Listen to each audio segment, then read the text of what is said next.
Welcome back. Love Boat Project, episode number 48.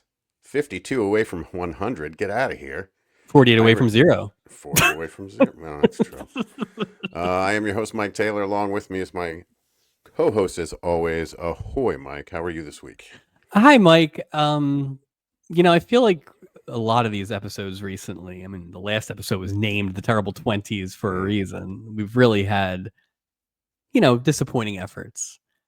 Some would say the last few episodes of this season, you could smash it, trash it. No. Take it with a hammer and bash it. I was wondering how long it was going to take for you to begin the musical there's more, my onslaught. friend. There's more, my friend. But I would say this one is not one of those. No, I agree. Good. I agree. I happily watched this episode 3 times. A pleasure, right? Pleasure. Just an absolute flew by. By, had all the elements we want. Dare I say, and we can get into it as we go, dare I say one of the more rewatchable Love Boat episodes that we've seen? Well, I think the conversation later is going to be interesting, where this falls in the, goat status amongst episodes. But this is a strong one, man. It was nice. I think you get so, I know I do. We get so jaded by all this garbage. And so when you get something, it's just like, I really enjoy. And when I did the rewatch, I was like, really? We're done already? Yeah, it flew by. It flew by. It was entertaining and had that wah kind of feel. Yeah. Everyone played their part. Oh, everybody was good too. Oh, yeah, everyone was great. It was just a strong, interesting. This is episode number 25 of the Love Boat, season 2. 2 things to mention. First thing, real quick. No Jolson and Barr this week in Bear. Yeah. Wonder why it was so good. You wonder why it was so good. And then number 2, there's been some confusion about episode numbering. In fact, we got in an email. Keep up the great work. Love the show. Did you guys skip the Valentine's Day episode that aired 2/20/1979? Funny Valentine, the wallflower, a home is not a home, or did I just miss it? So I sent him, here it is, episode number 45, the robot can't go in the pool. And he's saying it looks like on the Paramount Plus app, the episode was listed before the one, like they had it backwards, which isn't the first time we've seen this. No, and I believe a similar thing happened with this one too. So I watched the first viewing on the Paramount Plus, and it is flipped. And I think there were 3 this season that were flipped. And I was aware of it this year enough to make sure me and you had it straight, and you still watched the wrong episode one time. So just for future reference, everybody, we go by the IMDb episode listing order. So if you go on Love Boat and you go to the episode guide, that's the order we go to. Now we, at this point, do a pretty good job of telling you what the next week's episodes are about. So if you start to watch something this week and didn't have Meryl Stubing's life being threatened, you're in the wrong show. Well, so also too, underneath the info for each episode, like I've added the original air date. So a lot of times you can kind of match those up as well, just to make it a little easier, just so you don't get it out of sequence. But again, and next year I will next year I will insist that we decide one way or the other. I feel like we're doing King James versions with the episode numbers. I don't think we should split the 2-parters. Fair enough. So I think next season we should go with that, because I think, and also just since we're doing business here, I have slowly started the actual count of how many episodes we're going to do. And I texted you this the other day. With the new system or the old system? The counting. Of how many of these episodes we're going to do, but I am going to try and break it out with the 90 minutes and the 2-parters. And I did text you the other day. There's a couple seasons in the middle here where we have 4 2-parters, which is just a crime against humanity. And I don't even know if that also means we're getting some 90 minutes. So it's just mean. That's not right. So maybe we'll get a third co-host for those. Just somebody else can do the notes. Incorporate AI into our lives. Oh no. Oh no. AI hosts. Ooh, You know what? Maybe we'll just play the episode and we'll that's just what it talk is. over it. So. Yeah.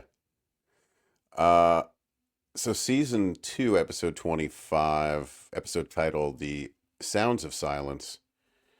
Cyrano de Bricker and Murder on the High Seas. Again, I liked all three of these storylines. Yeah. I didn't love them all, but I thought they were all great. They were all great. They were fun. They were strong. Yeah, the ones that were like, there were storylines in this episode, especially I would say the non-Sounds of Silence ones. Yeah, because there was probably a clear number one storyline. Well, I don't know though. I shouldn't say that. But anyway, left who would it in be? the What would it hands be? of other. What would number one be in your eyes? So I was going to say Sounds of Silence was number one, probably just based on screen time, but there were 3 songs in there, so the screen time is a little skewed. Meanwhile, you had 3 of the 5 crew members in another one, so I guess it's hard to say. I don't know. I enjoyed them all. You can make an argument for Murder on the High Seas. Yeah, because they were all, and some were fun. Yeah, I agree. I think they were just all strong. Original air date for this is March 17th, 1979. Again, in our regular time slot, Saturday night, 9 p.m. to 10 p.m. St. Patty's Day. St. Patty's Day, indeed. Let's see if Why do they have a St. Patty's programming's like they dye the Pacific green, one of those kind of things. Oh. Yeah, there you go. I guess it's not a big enough. Well, it would just be a drinking fest, right? It would Aaron be Express. Like the Aaron Express. Just do an express. On a boat. You just have you have a yellow school bus pull up to the dock and just dump out a bunch of Northeast Philadelphia teenagers. Yeah. Give them all a bottle of water and like one Advil and be like, we'll pick you up in 3 days. Goodbye. I mean, there was nothing funnier in our old neighborhood, which was near a university that would have this bunch of 20-year-olds trying to figure out how to get home. It was just like at like 4 p.m. So I remember walking to brunch on a Saturday morning and walking past and over a young gentleman, a young college student, throwing up all over the sidewalk. And I remember saying, hey, can you at least do it on the grass? It's so, noon. Can you just get it on what the would grass? What would really add to that nausea is a boat. Oof. The sloppiest episode ever. Epicac, it'd be one of the what's on CBS from 9 to 11. Mike, we have a TV movie. You know how you feel about this. Thank God. The TV movie's called Willa. Willa? Willa. W-I-L-L-A. Not Willow. No, Willow. Okay. Willa. Never saw this one coming. A truck stop waitress, a mother raising 2 young kids alone, is determined to make a better life for her family by pursuing a new career as a trucker. Another trucker? Love truckers on a Saturday night in 1979. Another trucker? Another truck. You got, Chips. I mean, you look at all the trucking... All the vehicle shows on Saturday nights. It's a huge vehicle night. You got a boat, obviously. A boat. You got BJ and the Bear. Chips. The American Girls were killed in a plane. Well, we can only speculate. You got this. We had Sweet Cheeks and Trucker Annie a few weeks ago. We had Andy Griffith going to the moon. That's right. And then you have Frontier World is the other opposite. So it's either we're in the frontier, it's Centennial, or it's some sort of trucker movie. Yeah, exactly. What if they should have had trucks? They should have had trucks on the frontier. That would have been the greatest show of all time. It would have made that whole Porsche thing seem real silly. Real dumb. Do you know who played Willa? Funny you say that. Actress named Deborah Raffin played Willa, co-starring Cloris Leachman. Wow. God knows who Cloris Leachman played, in this. I don't. Her mom. Her doubting mom. Yeah. Another waitress at the diner, or the lady who runs the trucking company because her husband passed away. Oh, well, I'm going to throw you a curveball on this next person in the movie. It's really, I like how you have that figured out, but John Amos is the next co-star. Wow. Maybe that's where he went when he left Florida. He went on to hit the road. And finally, Diane Ladd. Wow. Yeah. That's a pretty big cast. Dare I say star-studded? Maybe. Maybe. I don't know where these people fit in this movie, but yeah. Okay. Well, it's on the Patreon. Yeah, it is. Check it out. 9 o'clock. So that was 9 to 11 on CBS. 9 to 10 on NBC. BJ and the Bear, episode titled Deadly Cargo. What do you think it's about, Mike? If the episode's called Deadly Cargo, give me your spitball episode.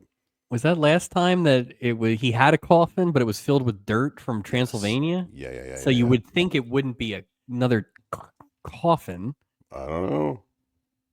Oh, not another coffin. Is he like smuggling dead people? No, it's very X-Files. I'll say that. Oh, wow. This week. So last week, Transylvania. Okay. Now this week, BJ transports a mystery cargo to Washington, D.C. for use by a female scientist at a Senate hearing. That's it. What a dramatic presentation to the what is subcommittee on lady science. Like I don't even know what that could be. Oh, caramba. Right? Well, speaking of a synopsis, let's hear the synopsis on this fantastic episode this week. Isaac overhears mystery writers researching a book and thinks they're plotting to kill Meryl. Fair. I think it's spot on. Isaac is a Hall of Fame overhearer. He's got ears. He's got like bat ears. Or wolf ears, one of those. Who has better ears? Bartender bats ears. or wolves? A rock star falls for a deaf woman. See in the dark? Yeah, but can they? Or is it like that sonar thing? Like Daredevil. You know what I mean? I mean, not that they fight crime. They're not lawyers when they're not fighting crime during the day, because they're not awake during the day. How could a bat possibly be a lawyer? A rock star falls for a deaf woman. We're going to put an asterisk next to that story. We'll get back to that in a moment. Doc's honeymooning friend Mitzi thinks her new husband Vinny doesn't really love her. Straightforward. Yeah. And accurate, I would say. No. Guest stars. Well, let's just get right down to it. Sonny Bono as Phil Backstrom and Deacon Dark. Oh boy, Mike. Deacon Dark. Where do we start with Deacon Dark? I tell you, Sonny Bono was not cashing a check this week. He brought it. No, there is no Norman Mr. Fell Award this week for this guy. And here's the thing. Wow. Now, his first appearance was pretty whatever. He was fine, but that came in episode 3, which was the best episode we saw this season. So Sonny Bono is the key to season 2 success, apparently. Yeah. He was so good in this episode. He was so good. Yeah. He played 2 different characters too, which I loved. Yeah. It was we'll see him again in season 3, and we'll see him twice in season 5. So I'm guessing that's a 2-parter.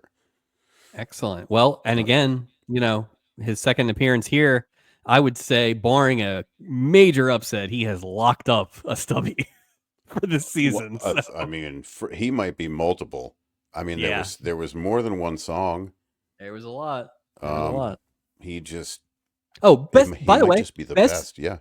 Best musical performance is going to be like the hardest category this year. I have strong opinions on a lot of them. Yeah, that's like. I wish we could get them all to perform it live. Clip show. Clip show. Oh. How long? I wonder how long an Instagram reel can be. We can just do 17 minutes of clips. Do all the stubbies via Instagram reels and just release them 30 seconds at a time. Charlie Callis as Vinny Del Risi. Interesting note, he was the voice of Elliot the Dragon in Disney's Pete's Dragon. Oh, I don't remember Pete's Dragon being a gangster. I would not have. Elliot sleeps with the fishes. A real degenerate gambler. Yeah, real. Everything's a gambling pun. You bet your life. And you know what I liked about Vinny was he was a regional gambler. It seems like all his big losses were on the LA teams. So. And it's weird. It's like he brought his own shady individual to interact with on the boat. Like that weird guy. Nobody knows who he was. Like who is this guy? There's bookies on the put it on the wooden horse. Put it on the pink horse. He was an actor comedian known for his work with Mel Brooks, Jerry Lewis, and Dean Martin. Artie Johnson's back. Artie Johnson is back. Not Paul Williams. Not Paul Williams. That's what I should have written first. One of the painters returns to the boat. Mike, we're going to see him 6 more times. Great. 6 more times. Great. I am Because guess fine what? with that. He was amazing. He was amazing in this role. He was the opposite, maybe not opposite of what he was before, but this guy's got range on this boat. It's been a while. It's been a while since it's been a while since I've written out quotes, like direct quotes, and I have like 4 or 5. Same. Just same. Great. The things he said to him, he was fantastic in this. Yep. Fantastic. Might be an award. We'll see. Peter Lawford. It was said that he was famous for being famous. Member of the Rat Pack. I thought he was good. I thought he was good in this episode. He was good. I was disappointed that there wasn't a separate portal for his eyebrows. I was disappointed that they didn't actually have a plot to take out Meryl, to be honest with you. I was all in. I was like, yes. I'm eating popcorn. Like, let's go. New captain. I'm about to hit the social medias. Has anyone seen this? Oh my gosh. Spoiler alert. It'd be funny if we started all this and we know so little about the show that we don't realize that they murdered the captain in cold blood in season 2. The entire crew. Wow. Vicky's on a ship by herself. Oh, no, Vicky. It's a ship of ghosts. Jill St. John is Mitzi Del Risi. I'm a big James Bond fan. I knew who she was. She's the best known as the first American Bond girl from Diamonds Are Forever, 1971.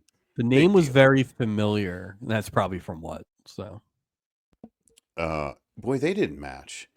Meaning, she's a frickin' Bond girl, and this guy seems so much. You know what I mean? Like it was a weird pairing. Yeah, not knocking the story. It was an odd pairing to me. And I think Mr. Bricker agreed with you. So. Oh, she's right up. Right up Bricker's alley. Yep. Because she looks just. Who played Ginger? They looked a lot alike. Tina Louise. Yeah, there was a similarity. Yeah, he does. So. It's funny for all your jokes about he likes him big and everything. That might be the type because Patty Duke kind of looked like that too. Yeah, that is a good point. We're gonna see her 3 more times on the show. Seasons 3, 4, and 5. Dana Winter as Lillian Smith. She was in one of those actresses that was in like every show in the 60s and 70s. She was everywhere. Again, we will see her again in season 4. Mike, there's a huge potential Kernsing here. I'm not going to say it's a Kearns because there's a bit of a she doesn't have a speaking role, but Sheila Lenham as Sarah, and it's the only acting credit she ever had. Yeah, she's a instructor, was a teacher at a local college in California for the hearing impaired. So she's not even really an actress. So is that why you don't get a portal unless you? I mean, it's a Kernsing. It's definitely. I felt like it was a Kernsing. I mean, Christ, there's a song about her in the show. Well, I mean, they used her, handicapped as as the first title of the stories. She's the silence in silence. Or and sounds and no sound. I don't know. Yeah, we're not talking about 17 cast episode either. You absolutely could have put her in that. I agree. I thought this was egregious. The Kernsing. I would say this was terrible. Do we have a Kernsing scale? Is it like 1 to 10? How do we grade it? It's at least an 8 or 9 on the Kearns scale. I would completely agree. I mean, this and the little boy who could cry on command, right? I think he got the current thing too. But this one was, she was the leading lady in the story. That kid could Forgot. cry, big old deer tears. That episode's only a couple weeks ago, and I forgot it already. It was so I just remember that kid could cry. Boy, he could turn on the waterworks. Good Lord.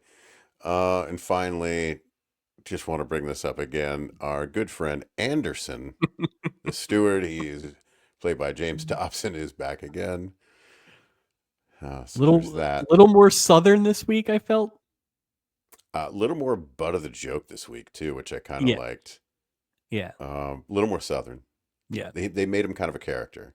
He would be a great, just a quick comic relief kind of. I agree. Here, take this. You know, this feels like the easiest thing to do is just have 5 or 6 of these guys and just run them around. You know. Yeah. Have Tim Conway on the boat doing it one week.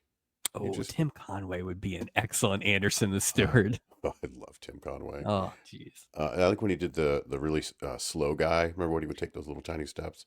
Oh, it would be funny too. On golf. If he's on there and Harvey Corbin is just cracking up in the background. So. Yeah, that shout out Tim Conway. So those are our guest stars. Anything else you'd like to talk about before we get on the boat, sir? Charlie Callis had a little bit of a comic pose in the portals. He kind of was like doing a side look or whatever. Is he hamming it up? A little bit. Not. It was funny. He opens it like side profile, so you think he's really going to ham it up, and then he only kind of sort of hammed it up. But guess he was saving that for the episode. He was doubting himself. He was waiting for this his fine acting in the next 44 minutes of cinema we're about to watch. Maybe he had lost on the California Golden Seals game. Attendance tonight 2,345. Poor seals. All right, and with that, that's what we should do when we get on the boat. We should do a seal sound. I mean, it just seems like natural. This show should be just nothing but sound effects. We would have to do them at the end. Emojis and sound effects. So effective in an audio. And it'll be twice as long. It'll be great. Oh, all right, let's get on the boat. Julie has hired an act unseen, and his name is Deacon Dark, and he is awesome. He has 7 gold records. His concerts are SRO, standing room only. SRO? Yes, his concerts are SRO. Gopher says his name is on more t-shirts than Fruit of the Loom. All right, Gopher, we're off to a hot start. Let's go. Yep. I'm excited. Deacon Dark rules. Did she say that a jazz band canceled? Yeah, something like that. Yeah, I think maybe it was slow sax, soft sax. Could have been slow sax, but it was solo slow sax. Isn't that jazzy? Oh man. What do you need, Kenny Poor G? Julie getting stood up by Jim and Jammy again. Well, I think that band they all decided to become truckers this week. They left their job. They decided to be with John Amos. Talked them into being truckers. I feel like all of y'all got truckers inside of you. You know, it's a whole inspirational. I hope the next musical guest that is an actor on the show is the guy from Convoy. Who are you? Are you the rubber duck? I sure am. Woo! Hey, Big Bear. Oh, I love it. Oh, that's what this boat needs. CB handles and Convoy.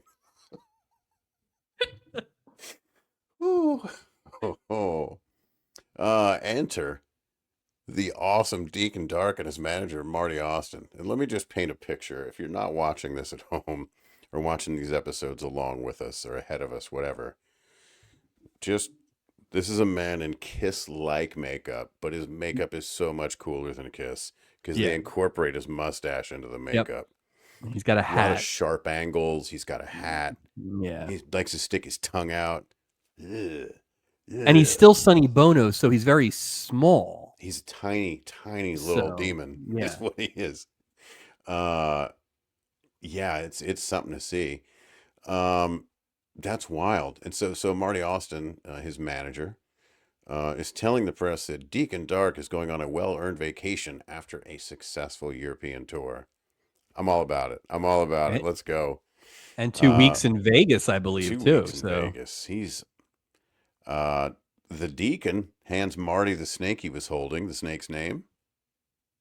Irving. Irving. Great name for a snake. Irving the Snake, now a Pet of the contender year. for Now a best animal. contender. It's all we need. Oh, it's already highlighted. Or potential Stubby Award winner, Irving the Snake. They're staying in 351 and 353 on the promenade deck. Gopher's not even done explaining where the cabin is. And Mr. Dark is out of there. He's in the beeline on the I don't know if he's gonna go cast spells.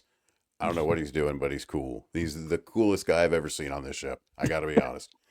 Name someone cooler than this guy on the ship. Is he Other cooler than than Mike Bob in the Crane? wheelchair. Other than Mike in the wheelchair. He was just cool. Yeah, Mike Kelly and Bob Mike Crane are Kelly. the only contenders, I think, for cooler than this. This guy is the coolest thing on the boat. Yeah. Marty asked Julie to take Irving for a walk and then bring him to their cabin, and he hands the snake to her. Mike, I have a huge aversion to snakes. Like, it makes my skin crawl. There's zero chance, but it's all right. Julie's not going to have to take care of the snake for long, because here comes Durka. Anderson the steward is back. Anderson. Anderson. They're all happy to see. Yep. Julie pawns Irving on him and asks him to buy a drink for him, and Gopher suggests a grasshopper, which at first glance I thought like made me giggle, but then I went, oh, that's not really funny at all. It doesn't even make any sense. Why would a snake eat? A snake's not going to eat a grass. I guess Yeah. Do you have theoretically, like a like a mouse, like a mouse, rabbit, right? Yeah. some sort of rodent, rodent on the Groupie. rocks. Enter Julie's friend Sarah, and they make it known that she's deaf right away. They make no bones about Sarah's deaf. It looks like Julie knows a little bit of sign language, and But I Gopher immediately liked, starts flirting. Does she though know sign language? well, but I think they covered it a little bit because she kept telling her to slow down, which was a nice touch, because it was Which like, is just because it's like the thing where, like, if all of a sudden Julie could read it right away, it's like, all right, well, but I this is a think the little more slowdown believable. is. I feel like that was Julie's crutch, because she knows like three things in sign language. Because she would sign, she go, I live by the water and I grew up in a small community. That's it. Finger touch. I She's think that milking the it. princess line needs to look into whatever the friends and family discount is, because Julie's up to like 7 or 8 friends on the boat this year. Like every other, the Karen Maynard, Yeah. Murphy. I know she was working, but still, the girl with the scar. But she, at least this one had her own cabin. Yeah, Like, she wasn't being a freeloader. Yeah, that's true. A lot of them slept in Julie's cabin or a box. They couldn't afford the $39 ticket. Jeez. Oh, it's expensive this week. This week it's been, well, I mean, cruise is actually very expensive this week. I mean, the Deacon's on there. Are you kidding the me? Deacon, yeah, but later Artie Johnson's like, we're doing this to defray costs, so it's like it's they're a very popping bottles. This it's week. A huge. They're yeah. I said I'm no sign language expert, but I don't think Julie really knows any sign language. Isaac is deep into reading a murder mystery novel called Murder in Eden, and he is telling everyone exactly how many pages he has left. Yep. I have 7 pages left in this book. Yeah. All right. Doc's old there friend is Mitzi. no Yeah. There's like no better job to catch up on your reading than bartender the first couple hours on the ship. He could have finished this no problem. He didn't have to be walking around like he's waiting for the moon expert to run him over. Like, well, I wonder I wonder how fast people go to the bar. Like, is there a delay boarding before everything's up and running? Like, you can't just like, hey, I'm walking on the boat, but I'm just going to go shoot skeet right now. Like, you can't. I'm sure there's a delay. Maybe it's like, did you ever go to like, well, your wedding was kind of like this, but those weddings where the bar is on the premises, and sometimes they'll slip you one, sometimes they won't. Maybe it's like that. Yeah, that's a good point. I'm just curious to see, because in that case, I can imagine Isaac wouldn't be that busy, like you're saying. Like, he'd be at the bar, being able to get his last 7 pages in. 7 pages. I mean, you don't have to read it like he's reading it. That's ridiculous. Maybe he's an exceptionally slow reader.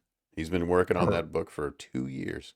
Oh no, Isaac. Well, he is Half very page busy. at a He's the time. only He's very bartender, it busy. seems like. So That is true. It's a lot of Doc's old friend Mitzi arrives. She's on her honeymoon with her husband Vinny Del Risi. And then it was just like, oh, I see Vinny and I see what they're going with, and I'm like, there's gonna be a problem here. Like this guy's not gonna. Doc did She's. this. Mhm. Doc did this. I'm trying to think what episode it was. Oh, it was the twins episode where they came in and then the husbands came in and he had a reaction. But this is similar. When he finds out that this is her husband, he's Oh, like, hands. Yeah. "Oh, it's just Yeah. so Oh, great." congratulations. I'm so happy for you. She tells Vinny, Doc and I were very close at one time. And I just put yuck, like nobody wants to hear that in this situation. Nobody. Vinny doesn't want to hear it. No Doc doesn't. husband Nobody wants wants to to hear that. hear it. Oh Yeah, God, no. yeah. No husband Uh, wants to hear that. Vinny's got zero time for Doc, and he just let's go to the cabin. Vinny's not Yep. messing around. Vinny is the equivalent of a caveman. Like he's basically dragging her by her hair to the cabin. Yeah, yeah. He's basically the Italian caveman. So, Yeah, he's hey. hey, Bronner Bay. Mr. and Mrs. Smith arrive and ask to speak to the cabin. Here's something. Joke coming, Mike. Julie lies and says he's busy on the bridge. Here we go. Here comes my bridge joke this week. Steubing hasn't seen a bridge since almost running over a few children during his boozy phase. Hey-oh. Come on. Woo. Oh, poor Meryl. Poor Mary. Mrs. Smith tells Mr. Smith that the Lido deck might be the, quote, perfect place for murder. The fact that they made these guys like not just British, but like the most British, just like this would have been awful if these were American people. Like it was just clearly with like written all the way. with like a Southern accent wouldn't have worked. They had to be British. The only way it would have been Southern would have been like if it would have been like Truman Capote, like all dead, all like the Southernist, right? Yeah. Or Foghorn Leghorn. You might have been able to or do Anderson. That. Maybe if Anderson was back next week, it would be that level of Southern. So I could see that. He writes murder mystery books next week. We hear the boat. I'm around your murder. Mr. Smith replies to Perfect Place for Murder by saying, "You might have something." Interesting. We hear the boat horn, and we see some stock ticker tape footage. Not a huge deal, but it was kind of different. You didn't no close-ups, just some sort of pan shot. I mean, I'm fine with it. We got the portals. I don't need double duty. I just sort of, I don't know. I just really noticed This episode did a couple things in terms of time management that you could call padding. In a worse episode, we would call it padding. One of them was obviously the fact that there were 3 songs, right? That is a version of padding to have 3 songs. 2 of the songs were the same song. Well, they didn't play the whole second song though. Enough of it. They came in saying, second stanza, but yeah. Well, it's a hit, Mike. It's heavy rotation. But another thing another thing they did, which was very interesting, was I think all the acts were evenly divided by time. I think they were all about 12 minutes because I remember twice when it was going to commercial, I paused it to see what time it was because I was shocked that it was already the end of the act. So maybe these are things that we need to incorporate going forward. Keep in mind this episode, I didn't mention it before. This is a single director episode. And the director of this episode, Paul Stanley, he also directed. His name was Richard Kynan, and he directed a total of 66 episodes of The Love Boat. Wow! So I mean, that was one of your best points in the history of this show. Was the single director makes so much of a difference just in terms of the flow. Obviously, the continuity, the fact that it feels like all 3 of these storylines were on the same boat at the same time. It's important. Yeah. I think it is, because then you don't want that. You don't want it off balance either. Because then you're like, Jesus, the story won't end. Enough of this. but yeah, I thought it was executed really well with these stories. The deacon is in his cabin complaining about having to dress up in a ridiculous stage outfit. Sir, that's not a ridiculous stage outfit. That outfit rules. I do like that he complained about it though, because it is ridiculous that he wore that onto the boat, right? But completely ridiculous because nobody would have known who he was if he just walked in.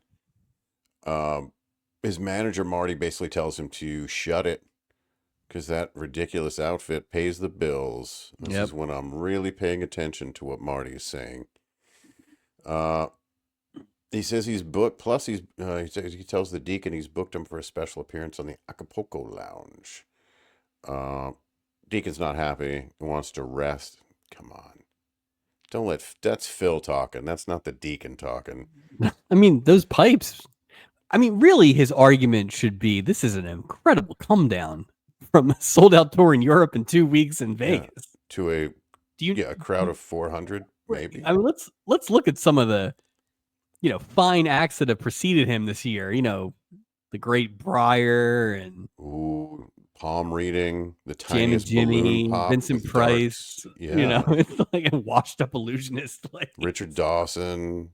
You know what I mean? Richard Mulligan. That wasn't booked. Oh, that was Dawson just impromptu. Right? You're right. You're right.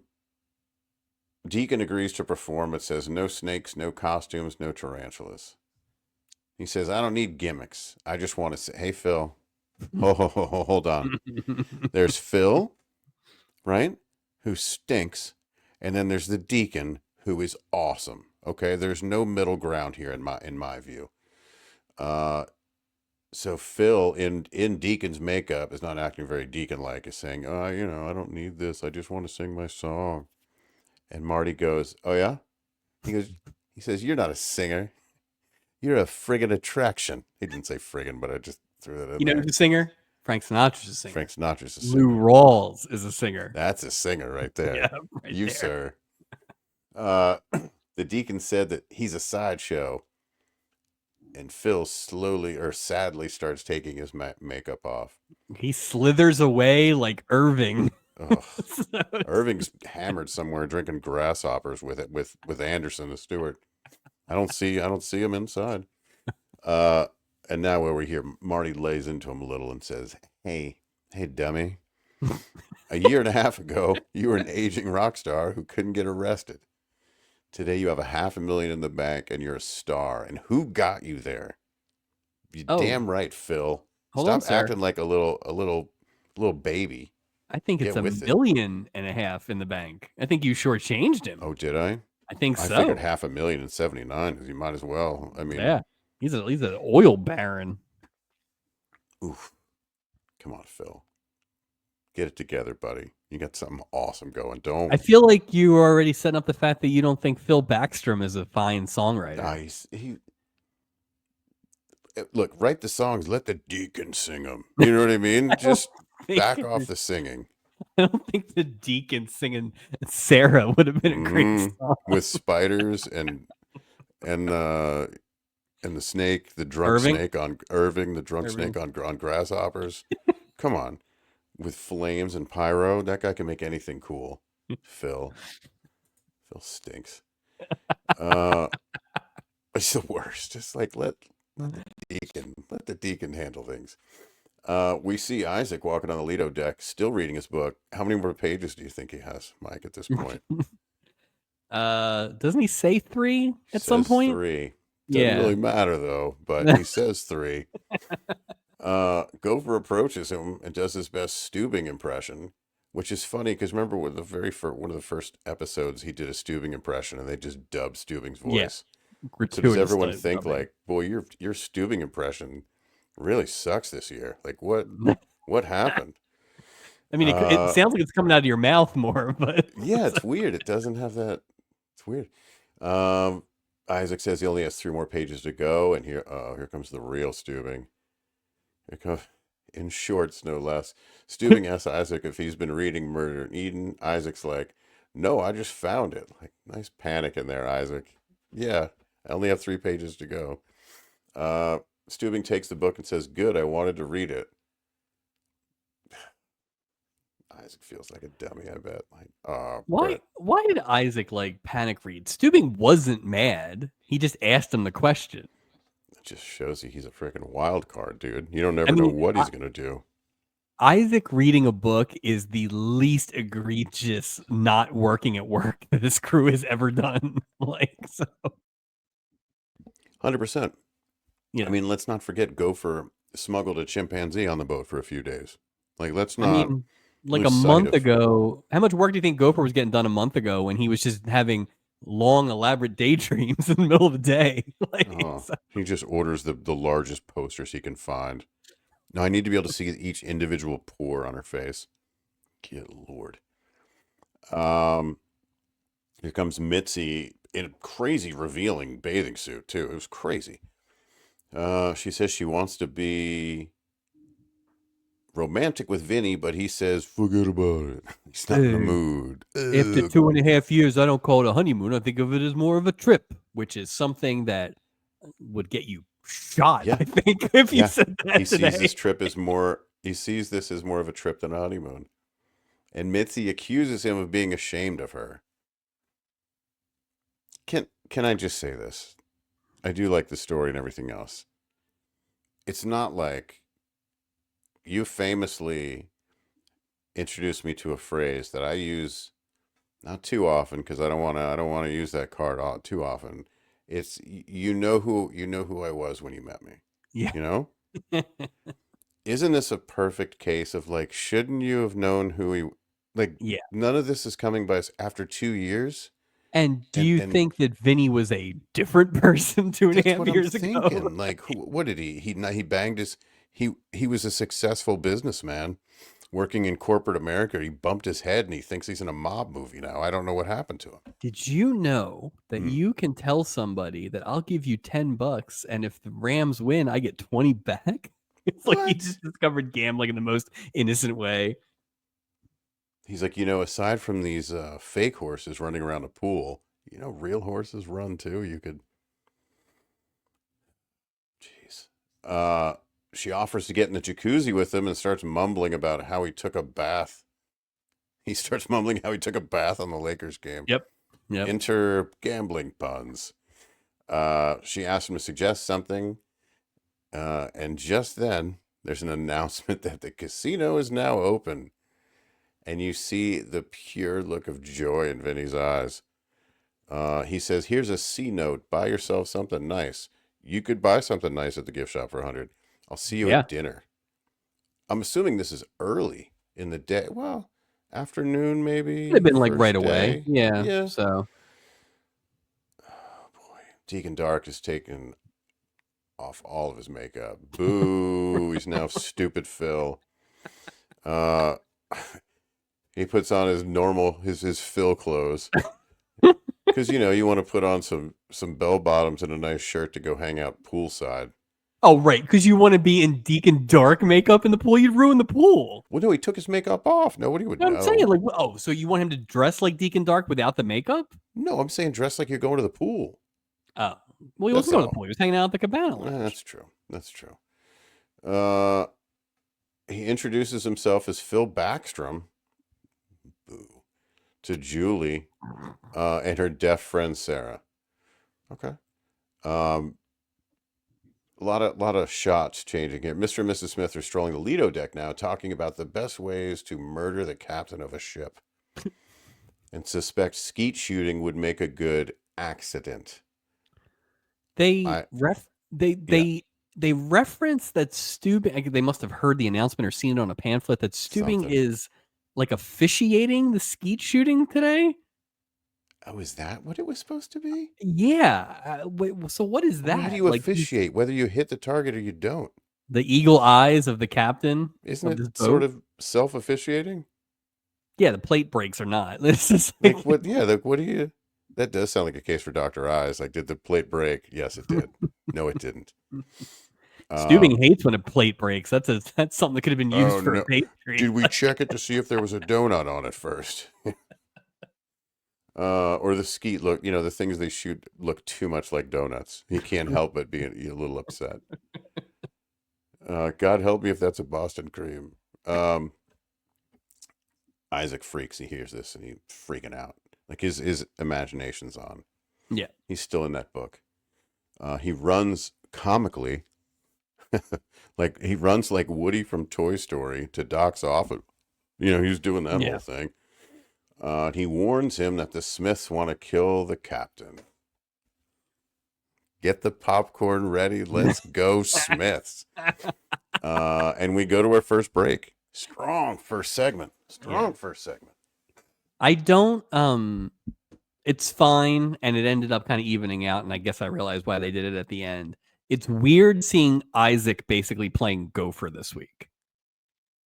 This is basically That's a very good point. I didn't think about that. No, good on Ted Lang. He made it work. He could do it. Isaac is not usually this goofy by himself. Like he'll be goofy with Gopher, but to be solo goofy was he's the goofiest in this too. Yeah.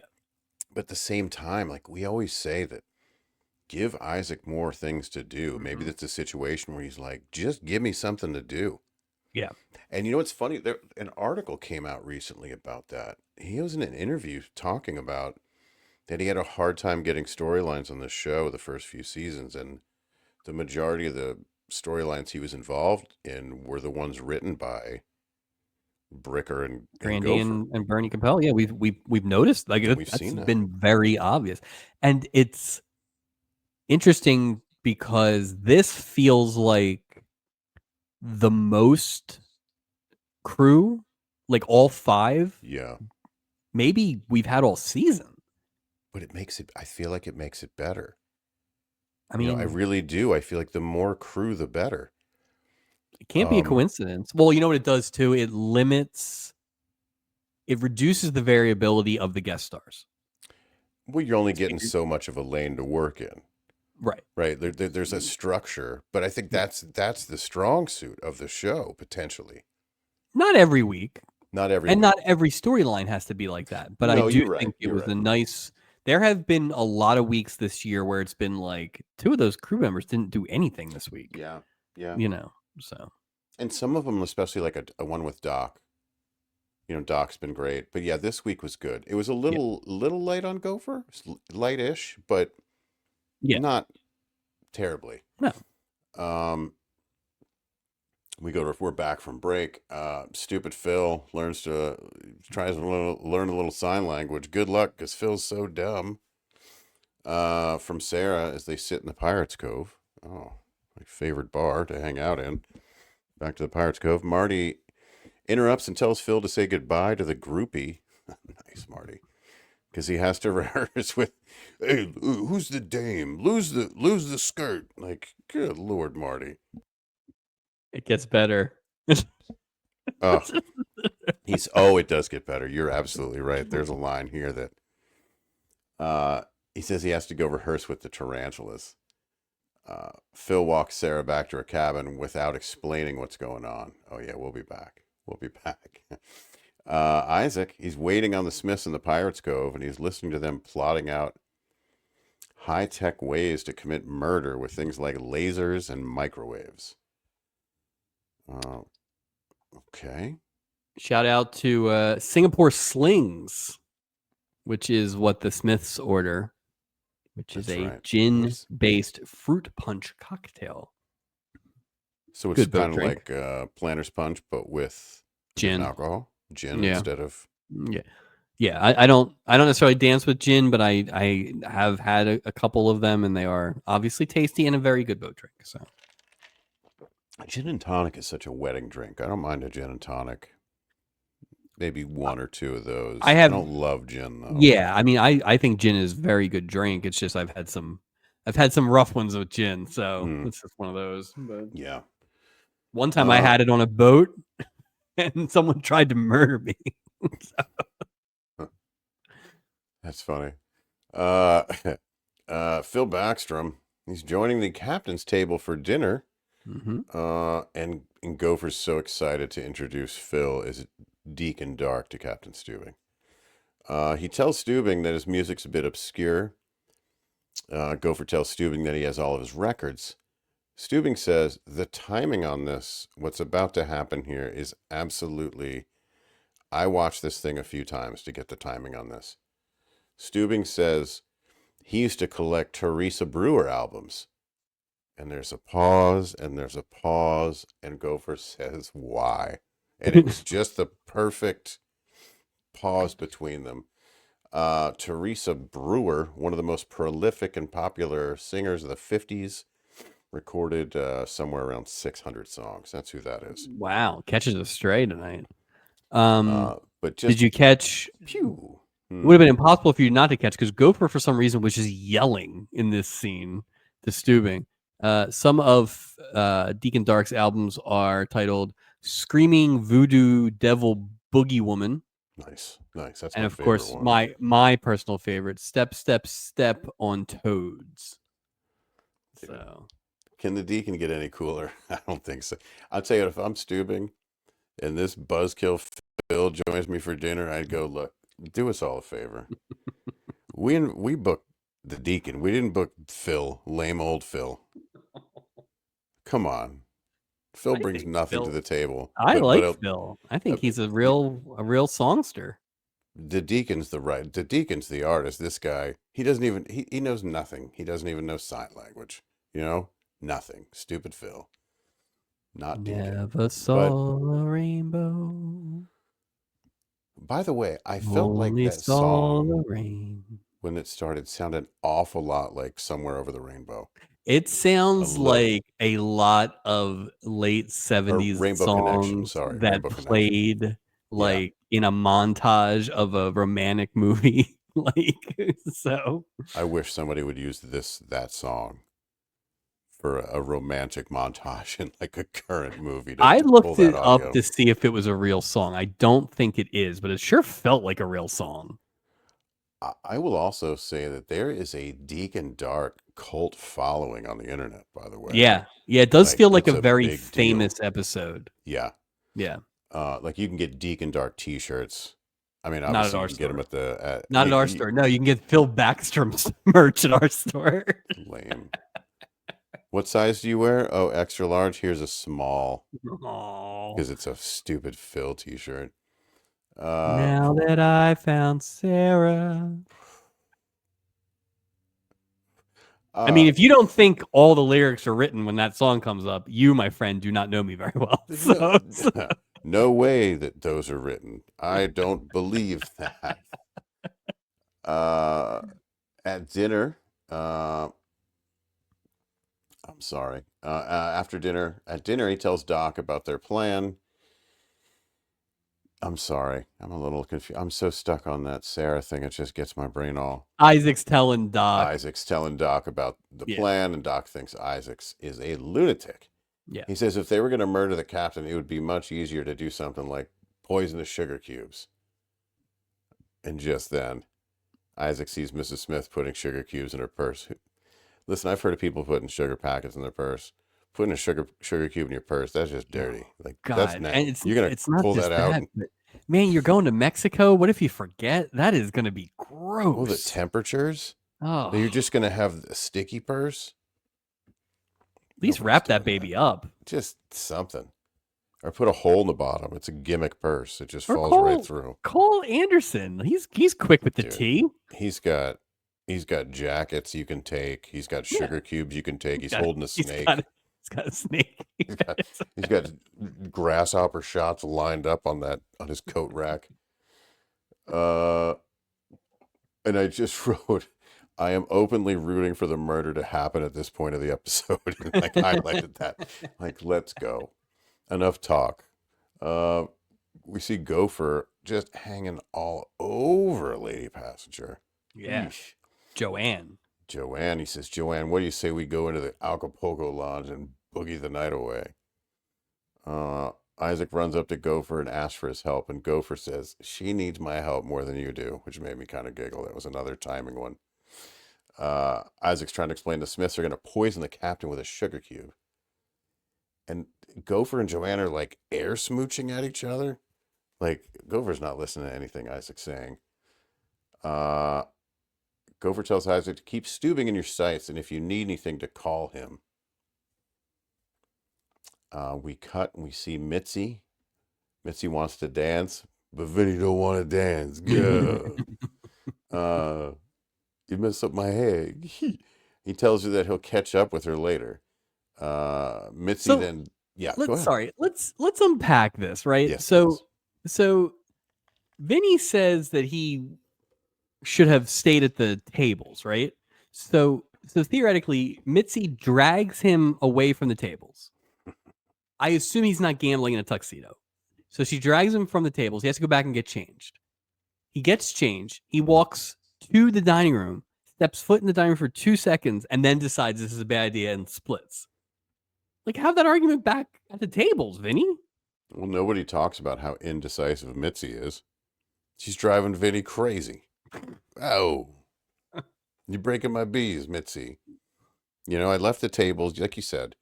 I was just starting to turn it around. I only lost several hundred. You can make me go back to the cab, put on a tuxedo, come here for dinner. Dinner? Last time I checked, there's no food in my hand. Oh, yeah. You want to dance? How about we eat something? Jeez, settle down, Mitzi. Like a flea on a hot griddle. Like, just calm down. Jeez. Yeah, jeez. Good Lord. Mitzi sees Doc and complains to him. And Doc, boy, he can't help himself, can he? He says, eyes as lovely as yours shouldn't be clouded with tears. Watch it, Doc. I say, careful, Doc. Vinny's gonna whack you. You don't say that kind of stuff. Because she's just that statement is why she went to his cabin later on to stay. You can't do that, man. Yeah. Doc dies. So now it's terrible. Oh, Mike, here we go. Let's stop mucking about here. In the Acapulco lounge, Captain Steubing sharing a dance with Sarah when suddenly, I always think of Vader time. It's Deacon Dark time. Vader time. Marty introduces him as the demented, the dangerous, the disgusting Deacon Dark. Holy crap. What can we say? I mean, it's by far the most elaborate musical performance in terms of just set and pyro. I mean, they got pyro, they got other people in makeup, rather dancers, heavy set drummer, I believe. So that was wild. Yeah, I wish we could have met the band. That would have been cool. It's not just that, but we've seen the Acapulco Lounge, right? It's not that big that you're shooting off pyro. It's like when we used to go to the Sixers games and we sat right by the flames and it would get real hot. Gets hot. Yeah, that's a potential, inferno at sea type situation with that. I'm sure 1979 pyro wasn't completely figured out either.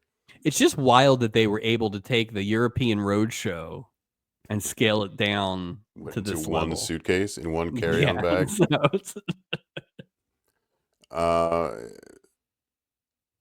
Mike, smash it, bash it, trash it, hit it with a hammer, bash it, and bash it. Words can't describe this musical act to me. I've seen, with Isaac and his old friends, that was something. That this is on a whole new level. Dare I say, future Stubby winning a musical. I just have such a fondness for some of those other nominees that it's going to be tough, but it was a real song. It was a real song. Yeah, it's a very quick song. Yeah. It's like and a 36-second song. And he only played one song. And I'm out. Wow. I guess the cruise is $39 if you only have to do. Yeah. You got to think for your supper, but it's crackers. Yeah, I'm not that hungry. Yeah. I'm going to have that water that Radar ate at the table. Give me that hot brown water. Yeah. Somehow the Acapulco Lounge is going nuts. Yeah. I mean, who wouldn't? And Steubing looks very just maybe almost wary. It's undeniable the reception to it. Yeah. But I think he's just baffled. How the hell are they clapping? And he says he's no Jerry Vale. Which is true. That is true. He's not Jerry Vale. He's the Deacon. Come on. Later in the cabin, Mitzi's packing. Oh, I see trouble here. She's leaving Vinny because he can't give her affection or intimacy. And Vinny's reply is great. Are you gonna swim home to your mother? He's been sitting on that one. Oh, it's such an old school, like, This has incorporating got to be mother into like it. Oh, this has got to be the fifth wife, and actually a couple husbands too. Now I think about it, we've had a lot of yeah. people packing mid-trip as a Oh, threat, yeah. and no one follows through on it. So No, you're not going anywhere. You're crazy. cut the charade. She she says she's going to docks, and I wrote here we could potentially have a 2 murder episode. Oh, can you Who imagine? knows? Oh, Isaac tells Captain Steubing the Smiths are trying to kill him via poison. The captain thinks it's just crazy. He probably thinks this is just as ridiculous as the people loving the deacon. Come on, get out of Oh, here. good point. Steubing thanks Isaac for looking out for him. Just as our buddy Anderson the Stewart's, but hey y'all, it's Anderson the Stewart. I'm back. Woo. I got you some sweet tea. Okay, I've got this snake, and I got lots of stuff going on. I found sugar cubes in person. He shows up with some tea for the captain, but the captain didn't order any tea. Nevertheless, Didn't you can't get between me and my sugar cubes. He puts 3 sugar cubes in. Like, what time is I it? well, Gonna keep I you up all night, also, Stu. because it's Steubing, I want to just rip it. I go, that seems like a lot of sugar cubes. You're Google, Google, Google, Google, and they're like, no, that's pretty normal. And I was visibly disappointed that that wasn't an egregious amount of sugar. I look, well, how much of sugar is in a sugar cube? Just searching for ways to get this guy. Just looking for Wow. every loophole. Yeah, I said felt like 3 was a lot for such a small cup of tea. But who am I to? Yeah, I guess I don't really know sugar I don't cube. either. I would put it this way: I wouldn't put 3 sugar packets in a cup of coffee. So, Mm. but if I'm at a diner, I will go like this for days. So. Yeah, you'll do it. Just well, you got to reset. Then you got to Yeah. do, and you got to reset. It's for your own protection. He puts in the sugar cubes. He looks a little suspicious, but he drinks it anyway because it's Steubing. You know, nothing's gonna get between me and my treat. Now makeup free lame Phil finds Sarah in the moonlight and tries to explain that he knows he doesn't have the best act, but it's successful. Yep. Why is this guy so ashamed of being the freaking deacon? I don't just go with it. What is wrong with you? Well, it You're almost touring felt like Europe he and did one of those moves where he just started talking. I don't even know if Sarah agreed or not. Like, it was just like he was he was talking to projecting. himself, I That's think. what Yeah, Phil was exactly. doing. Exactly. Yeah. He apologizes for disappointing her and then walks away Funicello style. Just, head down, kind of talking to my toes. Unbelievable. And that takes us to our second break. Quickly. We are One moving. note This on the episode's great. Steubing Yeah. One note on the Steubing tea thing is he didn't actually drink it because he had a voiceover, yet another voiceover from the book. And I guess the what he had just read was basically the main character saying the exact words that he had said about, no one wants to murder me. And then he blanched at the tea, and that's how he kind of realized that maybe the game was afoot. Okay. That makes sense. I know you were bloodthirsty by this point, so it Totally. didn't matter. I'm still looking up sugar cube statistics. Just finding anything. Just again, we're at the second break. This thing is moving. Like, So what much. great So episode. Yep. We're back. We see Mitzi running to Doc's office and Vinny following. She tells Vinny to go away and she locks herself in Doc's bathroom. Vinny tells Doc to make Mitzi fall out of love with you and back in love with me. So already Vinny's like, you know what I mean? Vinny's a couple drinks away from, beating the crap out of at a bricker at this Yep. point. So he said, Doc says, look, hey, we're only friends. And Vinny says, then you won't mind if I break that door down with your face. Things are getting interesting on the boat. All right. Yeah. I wish the Smiths had this sort of vigor. Hey, You know Doc, what I mean? we didn't bring it up, but Doc, you kissed my wife full on the lips when we got here. So let's calm That's down with the friend crazy. bullshit. Yeah, Like, yeah, so, yeah. Yeah, we know what's going on. Doc tries to get Mitzi out of the bathroom. It doesn't work. She wants Vinny gone. Vinny's like, hey, if I gotta go, you gotta go too. And Doc's excuse, this is my favorite this was interaction. great. This was great. Doc says, but I'm a doctor. And Vinny says, well, you ain't operating tonight. That was great. I giggled out loud. It just Yeah. got me. That's so Yeah, funny. that was the turn on Vinny where I was like, okay, they know what they're doing. This isn't going to be just He was good. redundant, you know. So yeah, I feel like Vinny got better yeah, throughout the course. Like which is what's supposed to happen in storylines like this, not just the same thing for an hour. So no, I agree. Steubing calls Isaac and Gopher into his office and says he's made a list of people who might want him dead. I have a list too. I'm going to share it with you in just a second. That do you think perhaps it's the same list that he gave him for the anniversary party last week? Oh, I don't know. I don't think he wants these two people showing up. Perhaps the Smiths were sent by someone, and Smith isn't their real name. So I started an enemies list for Steubing. 2 entries. Type 2 diabetes and No Donut November are his 2 biggest enemies. They've pooled their money and they're ready to take him out. So other people on the list, right? The German guy who the German guy. he didn't take the job. Maybe Stacy, but I don't know if that's the same kind of enemy or that's just like standard X. You know, Dr. Todd, because didn't Steubing fool around with his wife? He did fool around his wife. The family of Vicky's adopted father, who Steubing, didn't we decide Steubing killed him with his rice? Killed him. Yeah, it was ugly. And they tried to cover his tracks. It's next year they do a flashback episode. And of course, the number one suspect, Mike Taylor. Wow.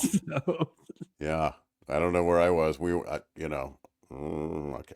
I will say Gopher arguably would have a reason to be on his enemies list, if for no other reason than he told him to go outside in a hurricane and take a look at the roof, and then a palm tree almost killed him. That is true. Which, by the way, speaking of stubbies, that still is coming in pretty hot on the worst moment list. Oh, that's a big one. That's a big one. Gopher and Isaac both wearing robes, and I am pretty sure Isaac is wearing the same robe that Woody Billingsley wore when he punched his son a few weeks ago. Oh, nice. Because they recycle the robes. Yeah. This was one robe. We did have a good smack hit in the face. Doc falls asleep in Vinny's cabin, and he's woken up by Vinny at 3 a.m. All the lights are on too. Doc can fall asleep anywhere. Wow, that's medication aided. You know that. I could sleep on a dime. He's out. Yada da da. See, Adam's in control today. He's just Vinny says if he loses Mitzi, he'll go crazy. Doc saying, look, just compliment her eyes or hair or whatever, quote, whatever you happen to be looking at. Smooth. Vinny begins his compliments by comparing Mitzi's skin to a cue ball. You know, that beautiful shade of white on a cue ball? That's beautiful. Doc sits him down. He's like, look, I'm going to help you. All right, we're going to figure this out. Boom, fast forward next afternoon. Lame-ass Phil apologizing to Sarah in front of some crazy backdrop with these mountains. It was really... Boy, they are getting their money's worth out of that green screen this week. Oh, that's a good one, too. He tells her he doesn't want all those props and gimmicks. Boy, he's still talking to himself, isn't he, Mike? He's Yeah, still, I don't think Sarah's even there. he's just Like, talking at her. Uh, say he doesn't want all those props and gimmicks, but his manager doesn't understand. All feelings Phil wants to do is write songs and sing. He wrote a song for Sarah. Of course he did, because that's not too much too soon. He pulls a piece of paper out and hands it to Sarah and says, pretend it's poetry and pretend it's good. this is like if you were being wooed by a chef and they show up on the deck and they just drop all the ingredients on you and walk away. Like, come on, Listen, man. yeah, Come on, Phil. fucking That Phil. doesn't count. The deacon wouldn't have these issues. You know, this just he's just clueless, man. We're poolside in the Lido deck, and we see like this weird horse racing thing happen. I don't know what the hell's going on. They never gave you a clean shot. You know, there's probably zero chances actual horses. I kind of assumed it was like people in the pool. That's what I thought it was like. For a second, I couldn't really see it, but I was like, is it like a bikini horse racing thing? Like they had, but how do you Yeah, bet on or it if it? Yeah, it's yeah, like people had wooden horse. I don't know. I don't know what was but going. So but Vinny was like, I will gamble on this. yeah, anything. He'll anything. So if you haven't seen the episode or you're about to see the episode, there was a scene. It was like different colored wooden cutouts of horses Yeah, almost to make yeah. them look unique, and then it It was was probably like a obviously the Renaissance fair kind of thing, but like Gopher is the track announcer, but it's shot from behind him and you far can't away. even. It's So yeah, well, it's weird. I thought the finish would be near the Right. camera. I thought that's maybe why they did that to see there. But we also uh hold on a second. So at this point, Doc goes to get Mitzi so Vinny can give her a compliment. I didn't want to introduce Shady Fellow number one. I wanted to make sure I didn't misplace that. Sarah heads to Julie's cabin and signs that she's in love with Phil. Slow down, Sarah. Slow down. The man wrote her a song, Mike. It's a bit much. On the second day you've known somebody? Eee. I mean, to be fair, he's also got $1.5 million in the bank. Waist Good deep for in Deacon groupies. Are you good for kidding me? Sarah. And he's got a snake. Maybe. That snake might have died, all those grasshoppers. I don't know. No one's seen the snake. Poor Irving. Paul Irving. Award winning, possibly. Animal. But she doesn't know how to tell Phil that she loves him. How could she possibly? Okay. No, Especially because he doesn't know sign language. he's getting there. Julie, yeah. Julie says she needs to go tell him. That's just me and Mike. Then along came Sarah. Sweet And I wrote here, Sarah. is this Julie or Dr. Phil? Seemed like pretty Took obvious my advice. hand and held it to the light. Still not convinced that Julie knows more than 4 words in sign language. Mike. She's not really proving anything. Slow down, Sarah. You've said one word. You've signed one. Wouldn't it be funny if the only thing she knows is red-blooded, full-grown American woman? I'm just watching for my name. Woo. Mitzi sees Vinny on the Lido deck, and this is where Vinny is handing a very Italian-looking and very shady-looking gentleman with brown sort of fade sunglasses and a leather jacket on poolside. And he asked him to put money on. I couldn't make on. Blah, blah, blah, blah. You couldn't make out what he was saying. Yeah, Just odd extra. It was it's just weird. funny that there's a boat bookie. Like it's just, odd. Yeah, like boat book. like it's not 2025. This isn't like the No. DraftKings boat. Like how did he get on the boat? Did you where did you come from? We hey, parachuted in from yeah. oh Hey, I heard there's action on this boat. yeah, it's one guy and one horse race with wooden. Okay. Yeah. Vinny tries to say something romantic, but he's only repeating what the crew member would go for saying about the horses. He can't pay attention to anything other than his horse race. Your nose, your nostrils. are flaring much like the blue horse, which is coming around the bend. It's a lot of like neck and neck. So he says your neck down the home stretch. So he says stretch. It's dumb. What is Slinky? What is Goof? This is terrible, man. This is terrible. And if you broke your leg, I would not shoot you. I would not take you out of the race. Weirdly, it's the worst scene of the whole episode, just because I was disappointed that they didn't give us more horse racing, and then this was kind of lame. So, but I wanted to see how the horse racing played out, to be honest with you. We're back to the captain. We see Isaac, the captain, and Gopher overhearing the Smiths say that they need to finish off the captain tonight, since they have already received the contract for the next one. It's their busy season. Busy season. Steubing decides to confront them. Very un-Steubing-like thing to, decision to make. But good for you. I kind of like that. Yeah. They walk off. The Smiths are delighted and ask the captain, to help because they're having a difficult time with the murder. They walk off, and the captain's even more confused than he was about why people like the Deacon. He's thinking now they want him to participate in his own murder plan. So now he's just like, what? And we go to our third break. Isaac looked great in his bodyguard sunglasses. Oh, but yeah. Is it not the best outfit for a bodyguard to wear? A bright red jacket? I don't know. So. Yeah, and sunglasses at night doesn't seem like a very, if you're supposed to be alert, you can't see anything. You can't get anybody to wear sunglasses during the day. No, but at night, suddenly everyone's got sunglasses. Everyone's a security officer now. We're back. Vinny's carrying a pink stuffed animal and meets Doc in the elevator. And he asks Doc, look, can you give her this stuffed animal and a note?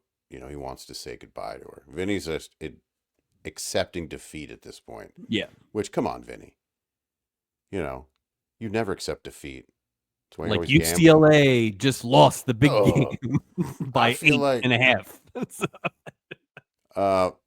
Vinny comes up with the idea of having Doc tell him what to say as he talks to Mitzi through the cabin door.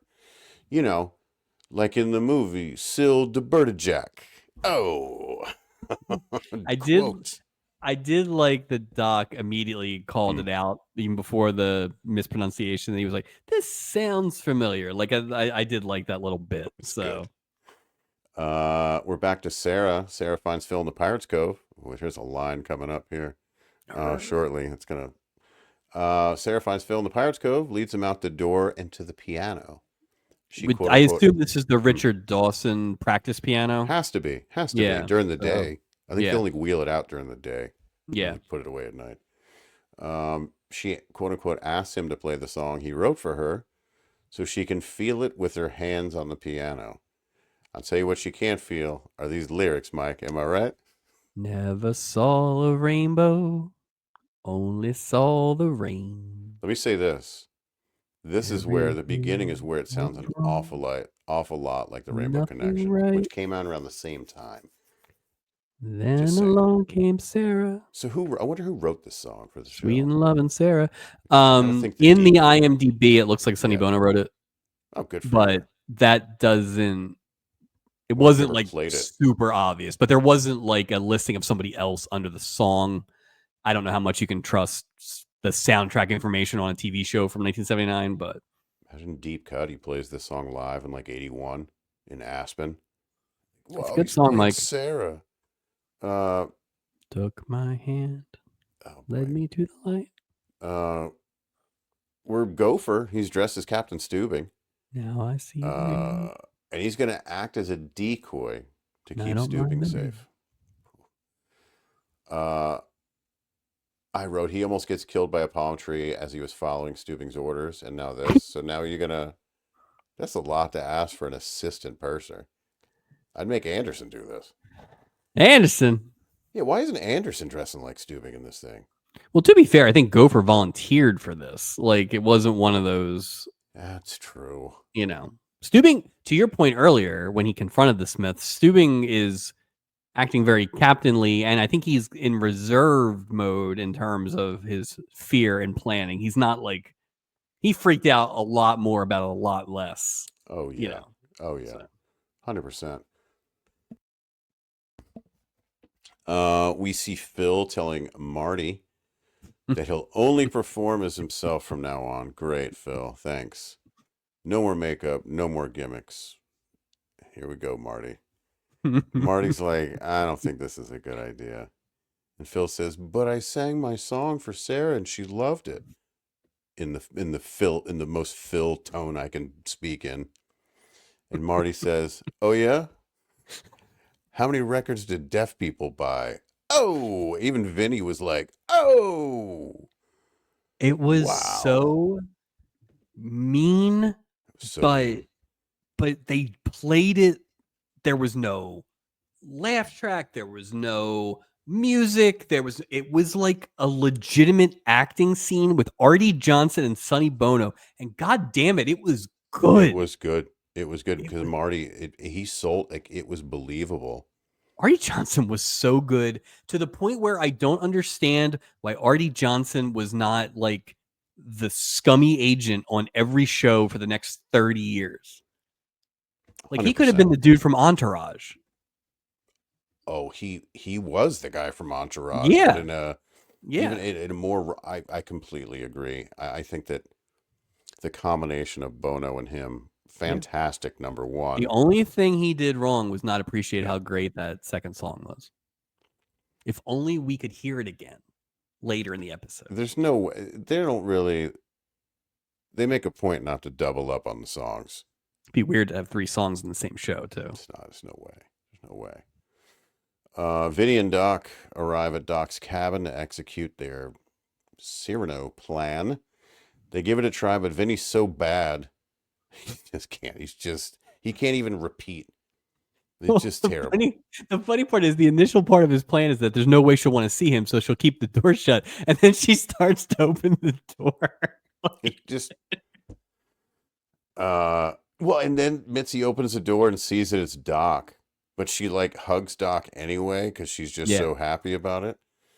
And Vinny says, "Hey, oh, I meant everything that he said, that Doc said." Okay. Yeah. Doc doing a pretty accurate Charlie Callis impression, honestly. Did a Like so. fine. Doc sets them straight and tells them to give it a chance. Doc tells Vinny to be himself. Listen, that's the problem, Doc. Vinny is always being himself. That's the His self is very dumb. It's very gambly. He gives a gambling related compliment and then says, "Without you, I'd croak." And Mitzi reacts like this is the sweetest thing anybody's ever said to her, which is kind of sad. They hug and they smooch. Good for them. Yep. Isaac and Captain Steubing discover the murder mystery novel they were reading was written by Mr. and Mrs. Smith. They're authors. Now keep in mind, Gopher's out there dressed as the captain. Now for no reason at all. But Gopher doesn't know that. So, Right. So I have a question. Yes, sir. Yeah. So if you're gonna write under a nom de plume or a pseudonym, my guess is that you wouldn't put your picture on the back cover jacket. No, well, at least use a different name if you're going to check into the ship. Like, oh, Mr. and Mrs. Smith. Oh, Mr. and But Mrs. no, Smith. I'm saying like this book, this best-selling book, big old picture, has their picture on it. What's the point of having this other name as the author? They should have made a deal about like we lost the book jacket or something just to explain, like, because like that's a good something would have worked. That is good. So there's it wasn't the biggest. It wasn't the biggest reveal in the world. You would be pretty stupid to not know how this was going. But so the Smiths are sitting down. They pop a bottle of champagne, and the champagne cork hits Gopher in the butt. Well, Gopher thinks he was shot because he's dressed as Steubing, and the Smiths are unfortunately not trying to kill Steubing as we thought, or as Isaac thought. Gopher immediately apologizes for the blood on his uniform. Jeez, PTSD. Did you apologize? I'm sorry, my uniform is wrinkled after the palm tree fell on it. Yeah. Steubing arrives and sets everything straight, and they all have a good laugh about it. Oh boy. Later in the Acapulco lounge, we're back. Now I see the rainbow. Stupid ass Phil's back I again. don't mind the rain. And he's singing the Sarah song Sarah's again. here. Now in front of people. Nothing is the same. And I do say that Oh, my world is magic. it's not better the second time I'm hearing the song. Since Not from she's you singing it. smiling at me. But the audience loves it. Julie is sitting at the table with Artie, drinking a drink, and pardon my language, I fucking Sonny Bono so hard. She is so into this song. She is slurping that straw, and she is gonna take Artie Johnson home or jump over that piano. Somebody.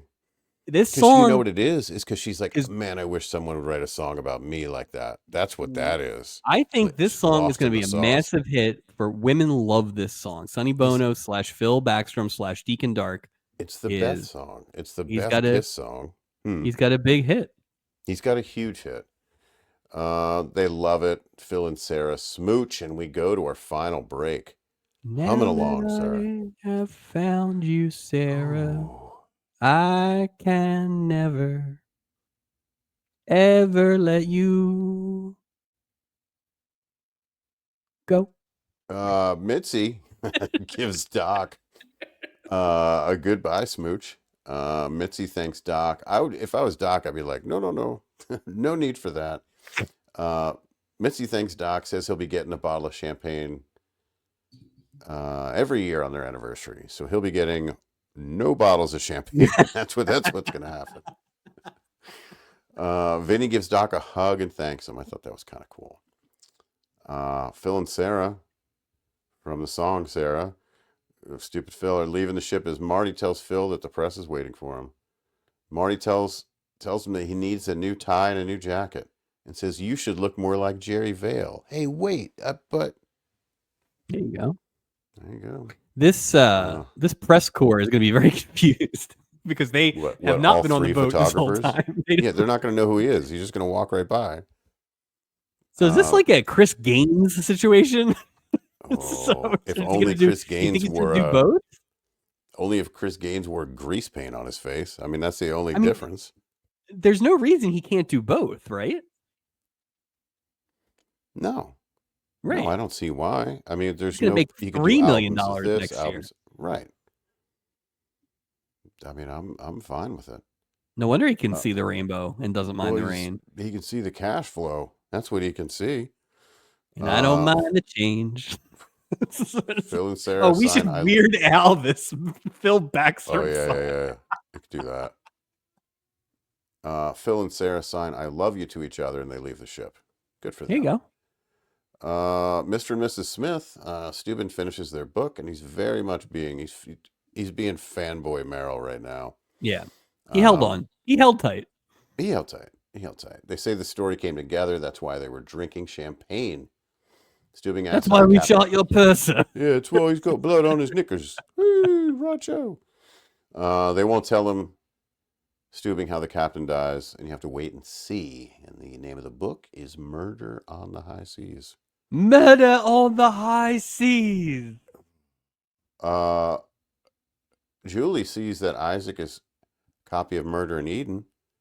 Isaac hands the book to Julie and says that the bus driver did it. Wah, wah, and did one of those freeze. Oh my God.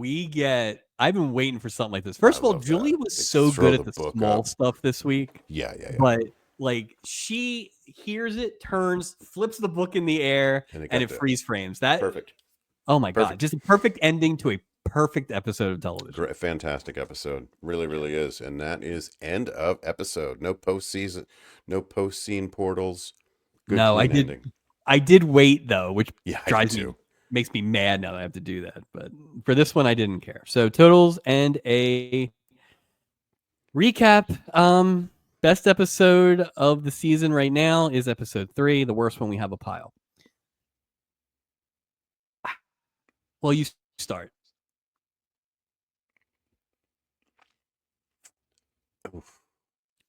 I would say that there's a strong argument that this is the best episode of the season.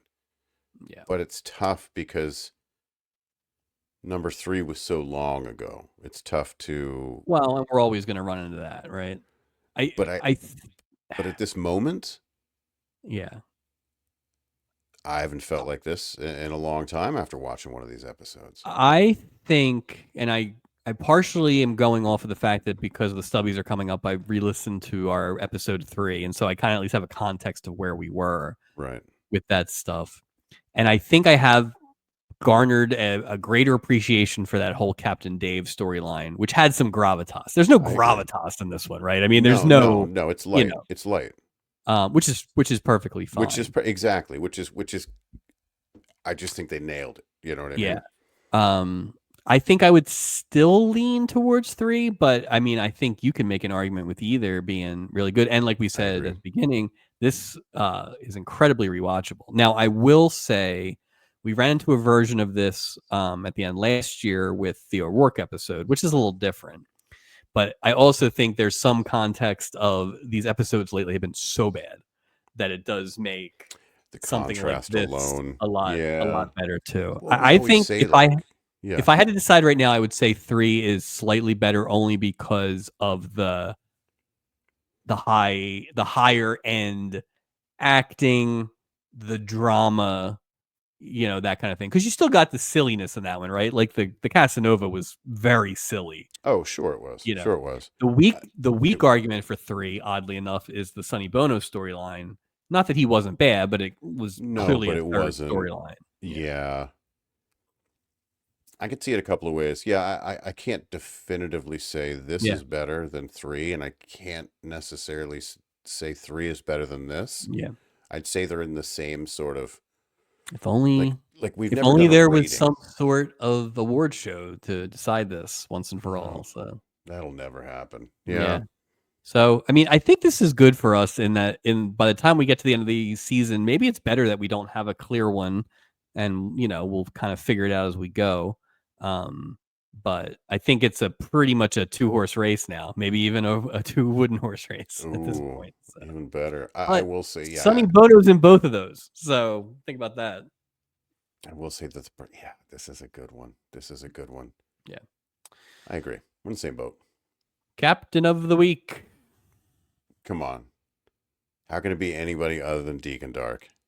Nobody else had pyro and a snake and grease paint on his face. He was awesome in every way imaginable. Yeah. It's obviously Sonny Bono because while you didn't like Phil Backstrom, he did play a second character, and we haven't had that if you don't count like twins. Harold Gould pretending to be Steubing, which wasn't really. No. Because he couldn't wear a hat. Yeah. So, I mean, just an amazing effort. And the fact that he also sang. 3 songs. I think it's really I've always enjoyed Sonny Bono, but kind of like as almost like not a serious person. Comedy, just comedy. Yeah. And this was like an actual great effort. I thought you did a great job. You're right. You can easily make an argument that this is the best performance we've seen of anybody doing anything this year. Which was not the sentence I expected to say at the beginning. No, me neither. I'm going to give a shout out to Artie Johnson, as I've been saying. Just solid. Pitch perfect. And we've seen this with some of the villains this year where they give them the quick turn at the end, and it's like either they can't play it or it wasn't. Right. It was all true, right? It was all true to it. And he still was kind of like being the scumbag at the end. Mm-hmm. It was just a scumbag for a different act. But, it was like. Well, yeah, exactly. He didn't turn over a new leaf, which sort of ruins the integrity of the character. If it's I just need the opportunity to completely do a 180. Yeah. No. I agree. I can't argue with that. I think that's a good choice as well. Yeah, I would say, except for Tina Louise, that was probably the most surprising performance just in terms of kind of what I thought Artie Johnson was versus, there were some real nasty things in here, and he did a great job. Yeah, I agree. This was hard this week. Walk the plank. Phil Backstrom. Goodbye. You want to play 2 characters? Don't play the coolest character and then the least cool character. Phil stinks. First of all, Irving the Snake was cooler than Deacon Dark, but that's true. Poor Yeah. Phil. I was so stuck for one because I actually liked Phil, that I voted for the whole horse racing thing. Them not showing us enough horse racing, not explaining it. Where'd that bookie come from? What half-ass scene that was. It's just like, yeah. But we're gonna go on the far side, so they can't really see anything. What? Like, don't show show. Don't show anything. Or you know what I originally thought it was almost like a simulcast, which would have made sense. I don't know how you would have done it. They wouldn't have had that back then. Ship to shore is you got to takes a week to set that up. Listen, you can bet on this horse race that's going to happen next week right now. That kind of thing. That's how the Sting worked. Maybe they're just doing the Sting. That's it. Yeah, but a very pleasant totals and a recap for this week. Email, Mike. We did get a new email. Game Show Spoiled is the name of the email. Oh no. This could go a lot of ways. Watching Buzzer, which I think is like a game show network. Okay. And realizing I can no longer watch the Gene Rayburn and Fannie Flagg banner on the match game without bracing myself for an impending robot makeout session. Love the podcast. Thanks for the laughs and the memories. And then he asked an interesting question here. Is there any way to find out what the network used as their original commercial for each episode? Like Florence Henderson joins the crew on a very special episode. I wonder, wow. And that's a good one. And he signs off, "Go Phils," from our new friend Greg. So thank you, Greg. Thanks, Greg. That's a good point. I would love to. So I think you can find some like promos on YouTube. Yeah, like if you put in like Love Boat 1979, there'll be a couple of those like ABC, like tonight on the Love Boat, so yeah. So yeah, maybe we can certainly look around for those. Or at the end of the show prior. Remember they would would sometimes have a little something. Yeah. I'd like to see if I can find something. Yeah. But yeah, I would love that. I would love the commercials. Yeah. I would love it. Thanks again for that email. We love email. Reach out to us at theloveboatproject@gmail.com. They're all so good. All our emailers are so good. Like, they're so good. Yeah. It's just quality emails. We so appreciate that. Plug time, Mike. Hitting season Patreon, absolutely hammered. Whether you're cheering from the stands or tuning in from home, this is the podcast you need. Grab your bat, your cap, and your Phillies pride. Crack open a beer and enjoy a weekly Phillies happy hour with Chris Jones, Justin Clue, and our very own Mike Robertson. Check out Absolutely Hammered on the Hitting Season Patreon. It's opening day this week, actually. So somehow the baseball season is starting. So yeah, it's amazing. We're back in it every week. So. I will be making the journey for the first time with my little guy. Very excited. Out for an early season game. Very excited about that. You can hear me on SiriusXM's Fish Radio on a show called Crowd Control. You can find us everywhere and anywhere you find your audio podcasts: iTunes, Spotify, YouTube, iHeartRadio, Podcast Addict, Amazon Music, Podchaser, Player FM, and my favorite, Deezer. I did a little research on Deezer, Mike. Okay, because I did a little research on Deezer. Go ahead. Please. No. Go ahead. While it is your favorite, apparently it is not the favorite of our listeners. No, based on the numbers that we're getting from Deezer. Not a lot of Deezer. So Deezer is interesting because it allows you to not only stream songs, but I guess you can download them and play them while your phone is offline. It's good if I have to really explain the benefit of Deezer. But we love them. Thanks, Is this Deezer. an ad? Wait, was that an ad for Deezer? Are you getting Deezer money that I'm not seeing? I can't talk about it. It's very small percentage of Deezer. They're a small company. I actually started Deezer. Please hit that subscribe button and leave a review. You can also check out our video podcast on YouTube. Again, hit that subscribe button. Don't be afraid to leave a review and like those videos. Also, check us out on Instagram and Facebook. Look for weekly reels and updates. Next episode, Mike. There's a big one. I've been looking forward to this episode for a long time. Episode 49. We welcome the lovely, the talented, the always entertaining Corey Feldman to the boat next time. What curveball? And Charo's back, and Jerry Stiller's back too. But Corey Feldman.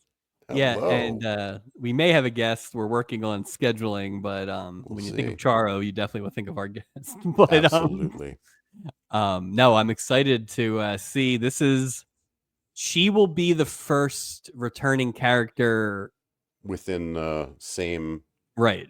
Like the actual same character. Like we're not counting Anderson or the radio guy, but like the actual like cross seasons. I mean, she was back in, what was that, like episode 4 or 5, something like that. Like it's been a while. The second stowaway after Ritter. Oh, right.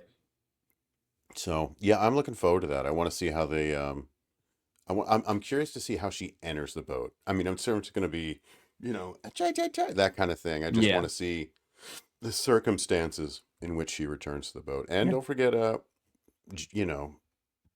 beautiful Jerry Stiller. I'm very excited about Stiller and Mira being on. That is going to be fun. So it should lining up for another good episode. God forbid we have 2 good ones in a row. This is what's going to happen, right? These last 3 episodes are going to be great. We're going to be like, all right, and the season's over. So. And then we get right into the Juno. Juno season, Julie. So so there's opportunity there. We'll see. Who knows? Things are going well. Anything else before we wrap this thing up, Mike? No, it's weird having a good feeling about an episode. I'm pumped up right now. Like I didn't say like this episode stinks or like God, why is it still going? Or I didn't drop one F-bomb the whole thing. I didn't get mad enough. No, it was a really good episode. And like I said, the thing that really struck me last night when I watched it was the rewatchability. Like it's fantastic, dude. I could watch that again and be fine 100%. With it. So 100%. And the thing is, if Mrs. Taylor was like, hey, can you show, pick a Love Boat episode and show me. Oh, I might pick this episode. She'd love this one. Love it. Well, Big Phil Backstrom, yeah. Wow, she's a little more Molly. So we'll. There wasn't enough. There wasn't enough booze in this one. Enough booze. Boo, boo. All right. Well, thanks again for joining us. Look forward to seeing you next time. Never saw a rainbow. This song's gonna be only saw the rain. All right. Good night, ladies and gentlemen. We got to get out of here.